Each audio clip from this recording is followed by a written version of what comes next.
사람의 인생에서 누군가를 미워하게 된다는 것은 참 슬픈 일입니다.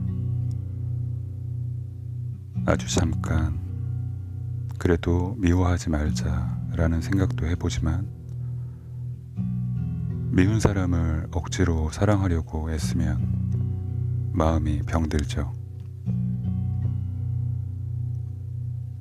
미워해도 병들고 미워하지 않으려고 애를 써도 병이 듭니다. 과거에도 그랬겠지만 우리가 살고 있는 현대는 유난히 병든 사람들이 많은 세상입니다. 몸의 병뿐만 아니라 마음의 병도 깊은 세상이죠. 요구하는 것도 많고 강요하는 것도 많은 세상입니다. 거대한 발전 그리고 변화를 이루어가고 있지만 뜻밖에도 그 빠르고 거센 물결은 우리에게는 맞지 않는 것 같아 보입니다.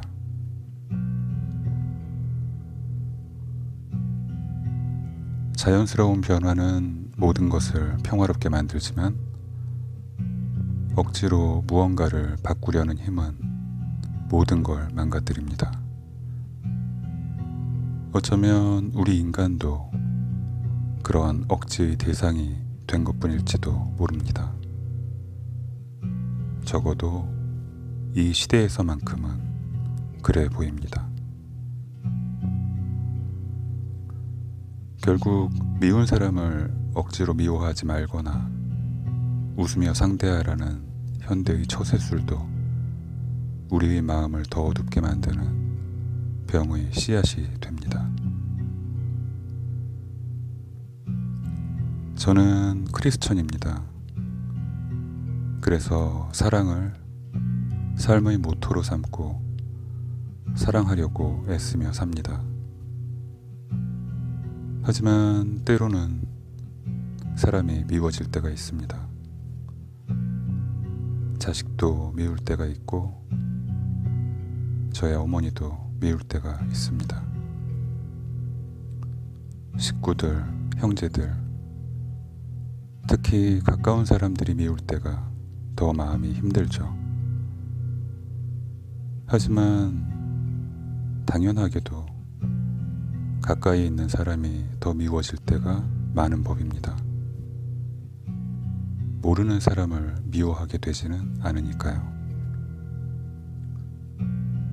자주 만나게 되는 사람을 사랑하게 되듯이 자주 만나는 사람을 미워하게 되는 것은 지극히 정상입니다. 크리스천들은 억지로 사랑하려고 애쓰는 경우가 많습니다. 어떤 작가는 이렇게 이야기합니다. 도저히 사랑할 수 없는 사람을 만났을 때는 사랑을 포기하고 그 사람을 위해 축복 기도를 한다고 말이죠. 저는 그분과는 조금 다른데요. 저는 그냥 미워합니다. 하지만 미운 사람을 그냥 미워하기만 하는 것은 손에 박힌 가시처럼 마음을 불편하게 합니다. 미워하는 마음을 마지막까지 미움으로 끝내면 그건 결국 나 자신에게만 상처를 내는 칼이 되어버립니다. 제가 세상과 사람을 미워하면서 배운 것은 미워하는 것에도 과정과 변화가 있다는 사실입니다. 미운 사람을 계속 미워하다 보면 그 사람을 여러 각도에서 보게 됩니다. 그렇게 여러 각도에서 그 사람을 보다 보면 당연히 여러 각도에서 그 사람이 미워지죠. 그렇게 여러 각도로 그 사람을 미워하다 보면 이상한 현상이 발생합니다. 그 사람의 미운 짓을 이해하게 되는 거죠. 물론 이해하게 되더라도 미운 건 여전히 밉습니다만. 여기에서 중요한 타이틀이 등장합니다. 내가 너를 미워한다는 걸 표현하라.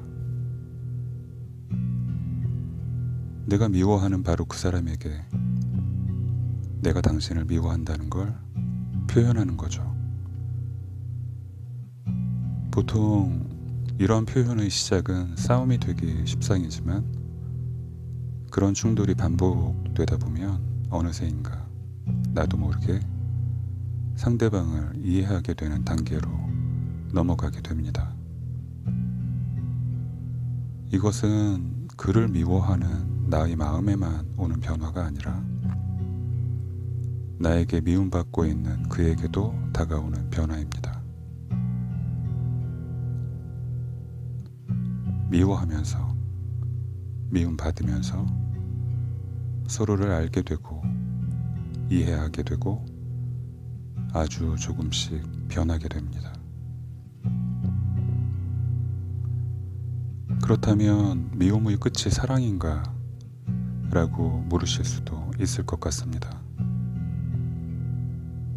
미움의 터널 끝에서 우리가 무엇을 만나게 될지는 알 수 없지만 적어도 미워하는 마음을 미워하기만 하는 마음이 아닌 다른 마음으로 그 색깔을 조금은 바꿀 수 있지 않을까 하는 생각이 듭니다. 누군가를 미워하는 건 마음에 어두운 씨앗을 뿌리고 사람을 병들게 합니다. 이렇게 미움으로부터 시작된 병은 관계 속에서 해결하지 않으면 결코 낫지 않는 불치병입니다. 그런데 이상하게도 이 세상은 사랑과 이해보다는 미움으로 더 많이 채워져 있는 것 같습니다. 주변을 돌아보면 미워하지 않을 수 없는 인간들로 가득합니다. 하지만 미워하는 감정으로 끝낸다면 인간 세상은 전쟁으로 폐허가 되어버리고 말 겁니다. 우리가 원하는 마지막 장면이 죽은 자들로 산더미를 이룬 풍경은 아니지 않을까요? 모순된 말이지만 이 세상은 혼돈과 질서로 가득합니다. 어디에 가더라도 꼭 한 명씩 미운 사람이 있고 적어도 한 명은 좋은 사람이 있습니다. 이런 현상을 균형이라고 정의하기에는 우리가 사는 세상은 참 균형 잡고 살기 어려운 곳입니다. 문득 사랑과 평화 그리고 가난을 삶의 지표로 삼고 살았던 성 프란시스가 떠오릅니다. 그리고 인류 전체를 사랑의 대상으로 여겼던 예수 그리스도. 사랑과 평화의 가치가 무엇인지를 알고 있으면서도 누군가를 미워하는 마음으로 오늘을 살아가는 저의 영혼이 무겁게 느껴집니다. 여러분은 지금 누구를 미워하고 계신가요? 미운 사람을 대하는 여러분들의 해법은 무엇인지 궁금해집니다.